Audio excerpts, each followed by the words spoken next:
പെർള നടുവയലിൽ വീടിന് തീപിടിച്ചു. നടുവയലിലെ രമേശ് ചന്ദ്രയുടെ വീടിനാണ് തീപിടിച്ചത്.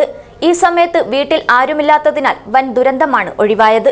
അത്യാധുനികവും ലോക നിലവാരവുമുള്ള ഫർണിച്ചറുകൾ വമ്പിച്ച വിലക്കുറവിൽ നിങ്ങളുടെ വീട്ടിലേക്ക് എത്തിച്ചു നൽകുന്നു. ബെഡ്റൂമോ, ലിവിംഗ് റൂമോ, ഓഫീസോ, സ്റ്റുഡിയോയോ ഏതൊന്നിനെയും ഭംഗിയാക്കാൻ ആർട്ടിക് ഫർണിച്ചർ ഇന്ന് തന്നെ സന്ദർശിക്കൂ.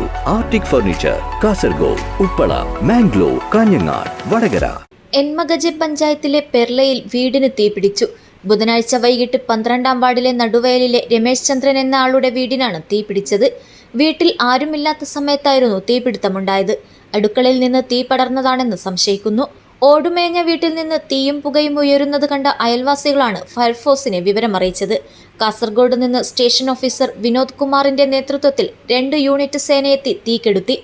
വീട്ടിലെ TV, ഫ്രിഡ്ജ്, ഫർണിച്ചറുകൾ, വാതിലുകൾ, ജനലുകൾ, രേഖകൾ, സർട്ടിഫിക്കറ്റുകൾ തുടങ്ങിയവ പൂർണ്ണമായും കത്തിനശിച്ചു. വിവരമറിഞ്ഞ് പോലീസും നാട്ടുകാരും സ്ഥലത്തെത്തിയിരുന്നു. Senior fire and rescue officer V Sugu, ഉദ്യോഗസ്ഥരായ Gokul Krishna VS, Jithu Thomas, Vaishakh MA, Arunkumar MM, Aruna P Nair, Sreeja K തുടങ്ങിയവർ രക്ഷാപ്രവർത്തനത്തിനായി എത്തിയിരുന്നു. തീപിടുത്തത്തിൽ ഏകദേശം 20 ലക്ഷം രൂപയുടെ നഷ്ടമുണ്ടായതായാണ് കണക്കാക്കുന്നത്.